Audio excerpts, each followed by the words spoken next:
మీరు ఫ్రైస్ నార్మల్గా తిని బోర్ కొడుతుందా? అయితే ఇలా ట్రై చేయండి. ముందుగా ఒక ప్యాన్ తీసుకొని అందులో కొంచెం ఆయిల్ యాడ్ చేసుకోండి.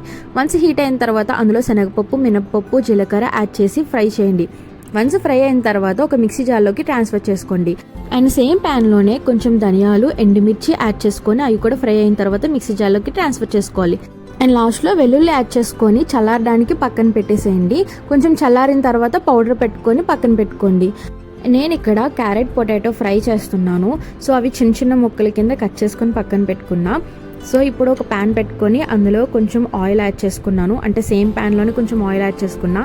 అందులో వెల్లుల్లి యాడ్ చేసుకున్నాను. వన్స్ వేగిన తర్వాత అందులో శనగపప్పు, ఆవాలు, జీలకర్ర యాడ్ చేసుకున్నా. అవి కూడా కొంచెం వేగిన తర్వాత కరివేపాకు, ఎండుమిర్చి, పసుపు యాడ్ చేసుకున్నాను. సో పసుపు నేను ఎప్పుడు ముందుగానే యాడ్ చేసుకుంటాను. ఏ ఫ్రైలో అయినా సరే త్వరగా వేగుతుంది అండ్ ఆల్సో ప్రతి ముక్కకి కూడా బాగా పడుతుంది. సో ముందుగా నేను క్యారెట్ యాడ్ చేసుకొని మగ్గించుకున్నాను ఒక 5 minutes. ఎందుకంటే క్యారెట్ మగ్గడానికి కొంచెం టైం పడుతుంది ఆలు కన్నా. అండ్ ఇందాక చేసుకున్న పౌడర్ని ఒక గ్లాస్ జార్లోకి ట్రాన్స్ఫర్ చేసుకున్నాను. అది ఫ్రిడ్జ్లో పెట్టుకుంటే మనకి చాలా రోజులు నిలువ ఉంటుంది. మళ్ళీ ఫ్రైస్ చేసుకున్నప్పుడు మళ్ళీ యాడ్ చేసుకోవచ్చు.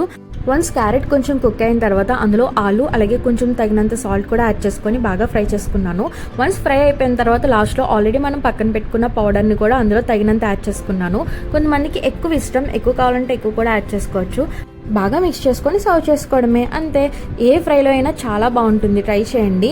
అలాగే డీటెయిల్గా డిస్క్రిప్షన్లో మెన్షన్ చేస్తాను ఇంగ్రీడియంట్స్ అన్ని, ఒకసారి చెక్ చేయండి. అండ్ టేస్ట్ మాత్రం చాలా బాగుంటుంది. మీ పిల్లలైతే చాలా ఇష్టపడతారు. మీరు కూడా ట్రై చేసి మీకు ఎలా వచ్చిందో కింద కమెంట్ చేయండి. నచ్చితే లైక్ చేయండి, షేర్ చేయండి. బాయ్.